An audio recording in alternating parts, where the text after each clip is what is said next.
वो अपने बच्चे को भी भूखा रख देते हैं कि भैया तू रुक जा, पहले मैं प्रभु को भोग लगाऊंगा। प्रभु साक्षात में उनके साथ में चलने लगे। बांके बिहारी के कभी दर्शन देंगे, कभी दाऊ जी के दर्शन देंगे, कभी कामदेव के दर्शन देंगे, कभी स्वामी हरदास जी का स्वरूप धरेंगे। ठाकुर जी भी आ तो रहे हैं आज किसके लिए कि मैं आज अपने भक्त का स्वरूप धरूंगा। भक्त तो मेरे लिए स्वरूप धरते ही धरते हैं, भक्त तो मेरे श्रृंगार करते ही करते हैं, पर आज मेरी क्या इच्छा है कि आज मैं अपने भक्त का स्वरूप धरूं। ठाकुर जी की सेवा आप करते आए हैं बचपन से, आपके पिताजी बाबा भी करते आए हैं, तो कोई लीला ठाकुर जी ने? जिनने प्रेम से सेवा करी उसके साथ में प्रभु चमत्कार करता है। भैया किसी ना किसी के साथ में चमत्कार डेली होता है, तभी वो 4 जने लेके आता है और उसके साथ में 40 जने आ जाते हैं। तो हम लोगों के साथ भी चमत्कार श्री जी की सेवा में नित्य प्रति होते हैं। बादलों में ही मुझे कान्हा जी दिखे थे, मैं लेटी हुई थी, मतलब पानी नहीं रखा तो लगा कि मैं पानी में कहीं ठाकुर जी हैं नहर में, तो मैंने सुबह देखा कि वहाँ पे मतलब ठाकुर जी का गिलास मतलब पानी नहीं है। राधे राधे, मैं हूँ सौरभ। सर्दी का मौसम चल रहा है और राधा वल्लभ लाल जी को अलग अलग तरीके के भोग लगाए जा रहे हैं। आइए आपको ले चलते हैं राधा वल्लभ मंदिर, आइए दर्शन कराते हैं। देखिए राधा वल्लभ मंदिर में आप ये भीड़ देख सकते हैं कि ठाकुर जी के दर्शन करने के लिए भक्त कितने लालायित हैं और आरती कर रहे हैं। आप भी इस आरती का आनंद लीजिए और दर्शन कीजिए। बोलिए राधा वल्लभ लाल की जय।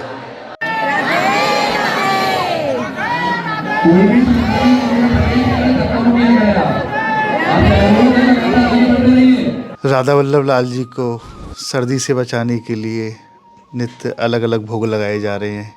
क्या क्या भोग लगाए जा रहे हैं? ठाकुर जी का उत्सव कुछ इस तरह से मनाया जाता है। यहाँ पर रसिकों ने ये कहा कि इस भक्ति में मेरे लिए कुछ भी सुख नहीं है। प्रभु का भी अगर मुझे संग मिल जाता है तो वो भी मेरे लिए सुख नहीं है। मेरे लिए सुख वो है जहाँ पर राधा और कृष्ण के बीच का प्रेम बढ़े और वो अपने प्रेम में सम्मिलित रहें। तो इसीलिए कहा गया कि उनके कुछ ना कुछ ऐसे उत्सव मनाए जाएं जिससे कि उनको सुख मिले। सर्दियों का समय है तो सर्दियों के समय पर ठाकुर जी को विशेष रूप से खिचड़ी भोग लगाई गई। खिचड़ी जो कि एक सर्वोच्च प्रसाद है हर किसी के लिए, जनमानस के लिए। और अभी से ही नहीं, शुरुआत से ये महाभारत काल में आप देख सकते हैं कि जहाँ पर द्रौपदी भी वनवास करती थी तो वहाँ पर उन्होंने कृष्ण को जंगल में चावल का एक दाना दिया था जो कि खिचड़ी में से बचा हुआ था। कहा कि एक प्रभु आप खा लीजिए आधे में से और आधे में से जो है वो संसार को पवा दीजिए। तो खिचड़ी जो है हमेशा से सर्वश्रेष्ठ भोजन कहा गया है, जिसको कि क्वीन ऑफ रेसिपीज़ या फिर व्यंजनों की रानी भी कहा गया। तो यहाँ पर प्रभु को सर्दियों में जब शयन जो है ठाकुर जी की रात्रि में जल्दी हो जा रही है और रात्रि के शयन का अवधि जो है वो करीब रात्रि रहेगी हमारे 11 घंटे की, 11 से 12 घंटे की रहती है। तो उस समय पर जब शरीर में जठराग्नि सबसे ज़्यादा तेज होगी तो सर्वोच्च भोजन जो है शरीर में जाना चाहिए।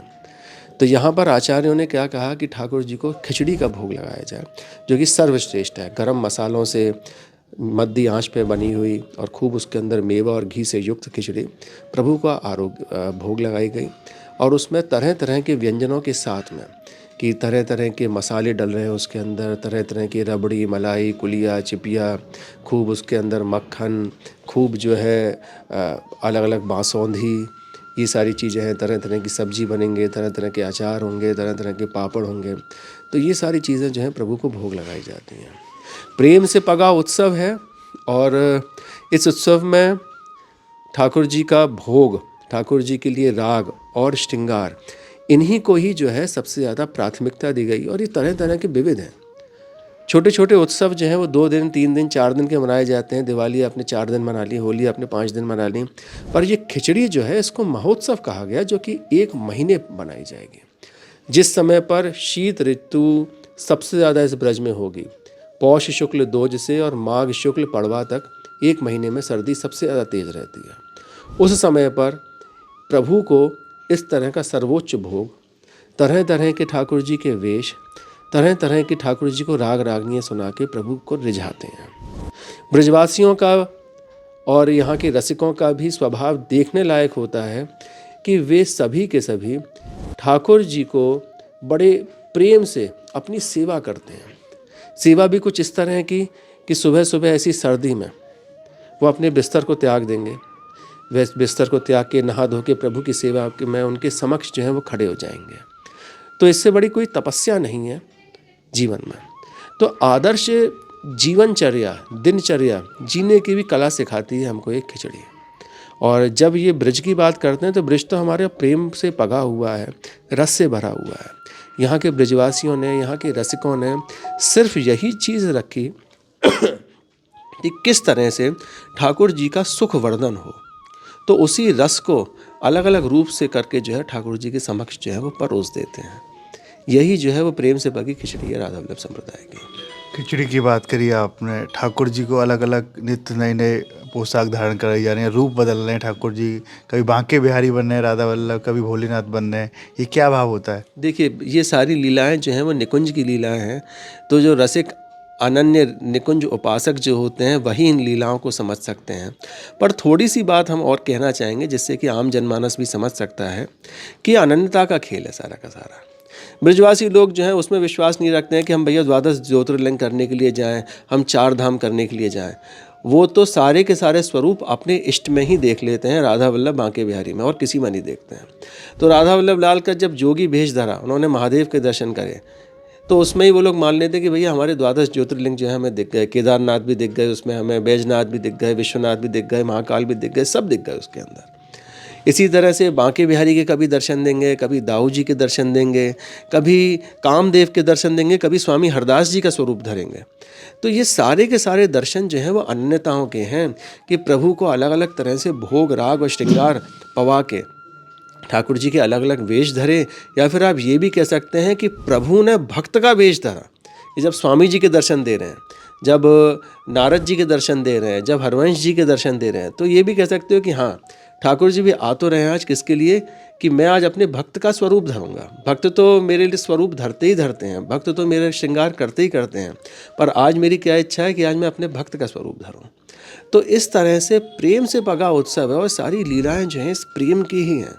कोई बिरला जो कि यहाँ पर रहता हो, इन सब लीलाओं का वो लेश मात्र समझ सकता है वो, और ये है कि प्रभु की कृपा से ही सारी चीज़ें समझ में आ भी सकती हैं।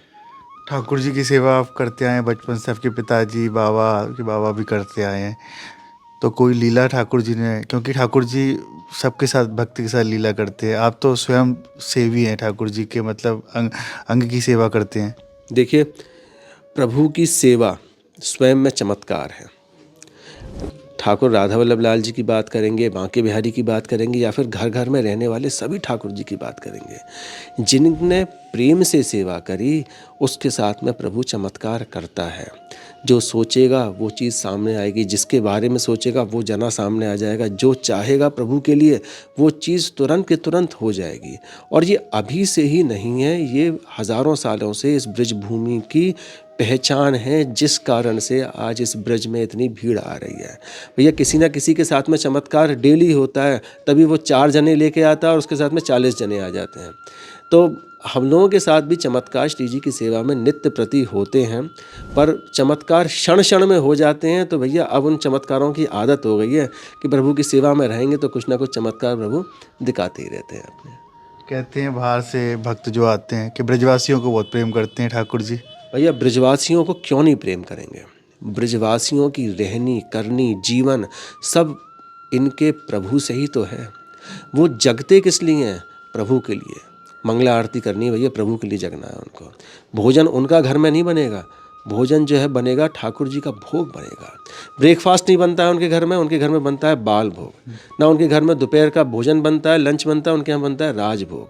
प्रभु का झूठन खाते हैं वो लोग, और उसके लिए वो अपने बच्चे को भी भूखा रख देते हैं कि भैया तू रुक जा, पहले मैं प्रभु को भोग लगाऊंगा।